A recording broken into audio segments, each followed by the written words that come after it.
आपने test cricket जरूर देखी होगी। 5 दिन की क्रिकेट मुश्किल होती है। हर प्लेयर को, हर खिलाड़ी को 2 मौके मिलते हैं, फर्स्ट इनिंग्स, और अगर उस खिलाड़ी में कोई खामियां, कोई कमी रही हो तो उसे भरपूर मौका मिलता है अपने सलाहियतों के इजहार का, अपने टैलेंट के इजहार का, अपनी एनर्जी के, अपने स्टेमिना के इजहार का, अपनी गलतियों को करेक्ट करने का दूसरी इनिंग्स में। ये क्रिकेट, टेस्ट क्रिकेट जो है, ये मुश्किल होती है वनडे क्रिकेट से और T20 से, और इसीलिए इसको टेस्ट कहा जाता है, आजमाइश कहा जाता है। अगर आप 40 साल के हो चुके हैं या होने वाले हैं तो ये वीडियो आपके लिए है। टेस्ट क्रिकेट की तरह ये हमारी ज़िंदगी भी टेस्ट है, आजमाइश है, इम्तिहान है। ज़िंदगी के हर शोबे में, चाहे वो प्रोफेशनल शोबा हो, चाहे वो पर्सनल ताल्लुकात हो, सोसाइटी हो, मुआशरा हो, हम सब एक टेस्ट से, एक आजमाइश से गुजर रहे हैं इस दुनिया की। टेस्ट क्रिकेट की तरह हमारी ज़िंदगी भी हमको एक दूसरा मौका देती है, सेकंड चांस देती है। हमारी ज़िंदगी की सेकंड इनिंग्स शुरू होती है 40 साल की उम्र के बाद, और यकीन कीजिए इसमें हमें भरपूर मौका मिलता है।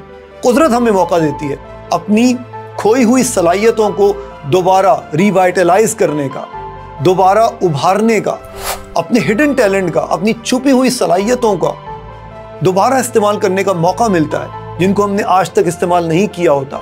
40 साल की उम्र के बाद आने वाला मिड लाइफ क्राइसिस आपकी ज़िंदगी का वो संगे मील है, वो बॉर्डर लाइन है, वो सरहद है, वो फेज़ है, वो स्टेज है जिसमें आपको ये फैसला करना है कि आपकी जिस्मानी सलाहियतों को, आपकी जहनी सलाहियतों को, आपके करियर को, प्रोफेशन को, आपके मुआशरती ताल्लुकात को ज़वाल की तरफ जाना है या कमाल की तरफ जाना है।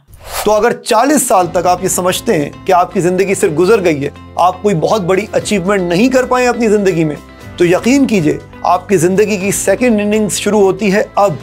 चाहे वो हेल्थ के हवाले से हो, चाहे आपकी रूहानी सेहत के हवाले से हो, आपकी जहनी सेहत के हवाले से हो, आपकी जिस्मानी सेहत के हवाले से हो, आपके मुआशरती ताल्लुकात के हवाले से हो, आपकी तालीम के हवाले से हो, आपके करियर के हवाले से हो।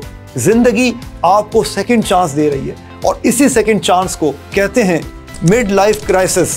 इस मिड लाइफ क्राइसिस को, इस बहरान को एज अ अपॉर्चुनिटी यूज़ कीजिए और अपने आप को अगेन एक बेहतरीन मुआशरे के लिए कारामद फ़र्द के तौर पर साबित कीजिए, जो जिस्मानी तौर पर भी फिट हो, जहनी तौर पर भी फिट हो। आप रिटायरमेंट की तरफ नहीं जा रहे हैं। इंसान को अल्लाह ताला ने कभी भी रिटायरमेंट के लिए पैदा नहीं किया। बहुत सारे मौके हैं, सिर्फ आपको कोशिश करनी है फोकस के साथ, लगन के साथ। मिड लाइफ क्राइसिस एक बेहतरीन मौका है, इसको ज़ाय मत कीजिएगा।